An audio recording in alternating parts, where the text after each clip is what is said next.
ఈ మధ్య కుటుంబంలో చిన్న చిచ్చు రేపిన సంగతి మీకు తెలుసు. బాధాకరం అండి. అయినా సరే భయపడకపోవడానికి కారణం మా అమ్మాయి నా ఆస్తి కాదు, ఇప్పుడు వారి ఆస్తి. మరి ఏమైనా చేసుకోనివ్వండి.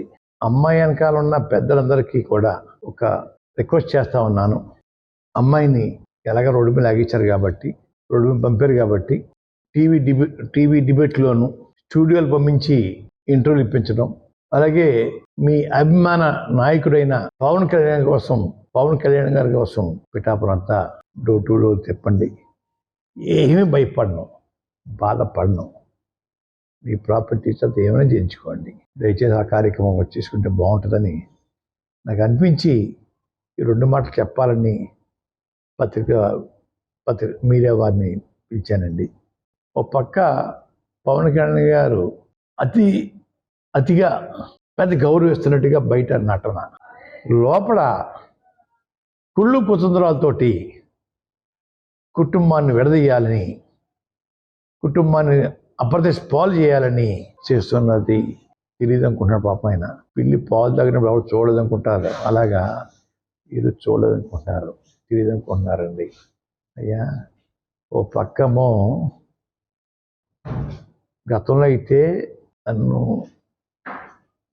పెద్దవారు ఓ మాట అన్న పడాలంటున్నాడు ఆయన. అసలు నేను ఎప్పుడూ మీ టాపిక్ తేలేదే, మీ అన్నగారిది కానీ మీది కానీ ఎప్పుడు టాపిక్ తేలేదే.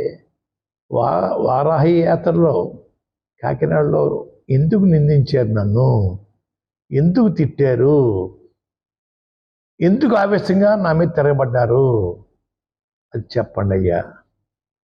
అప్పుడేమో చేసేసి పెద్దలు 4 మాటలు అన్నా భరించాలి అంటాం.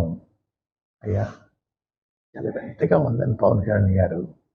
అయ్యా, నా ప్రాపర్టీ కానీ నా కూతురు డయాస్ మీద తమ పరిచయం చేశారట. మొదగా బదనామం కూతురు అని చెప్పి ఎందుకు చెప్పుకోవాలా? మామగారి పేరు వారి భర్త పేరు చెప్పి పరిచయం చేయాలి తప్ప మొదగా బదనామం కూతురు ఎందుకు చెప్పాలా? ఇప్పుడు మొదగా బదనామం కూతురు కాదే, మొదగా బదనామం ఇంటి పేరు లేదే అమ్మాయికి. సిగ్గు లేదా పవన్ కళ్యాణ్ గారు? మా పేరు మీ డయాస్లో ఉపయోగిస్తావా? ఇది పద్ధత? నేను ఒకటి అడుగుతాను, ఇంకోటి కొత్త విషయం. మా అమ్మాయిని పరిచయం చేసావు, ఓకే, మీ ఇద్దరు భార్యను కూడా పరిచయం చేయొచ్చు కదా, వదిలేసిన భార్యను పరిచయం చేయొచ్చు కదా, డయాస్ మీద దిగుచ్చి పరిచయం చేయి, 3వ భార్య కూడా దిగుచ్చి పరిచయం చేయి. అంటే ఎదరోళ్ళు లోకువా, ఎదరోళ్ళు నీ అవమానిస్తూ ఉంటావు అన్నమాట. నీ 3 భార్యలు దిగుచ్చి డయాస్ పరిచయం చేయి.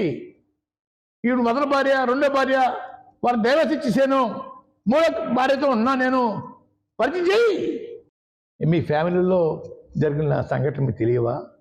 అది చెప్పవా బయటికి? నేను సంస్కారం వదిలేసి మాట్లాడుతున్నాను. పవన్ కళ్యాణ్ గారు నమస్తే అండి.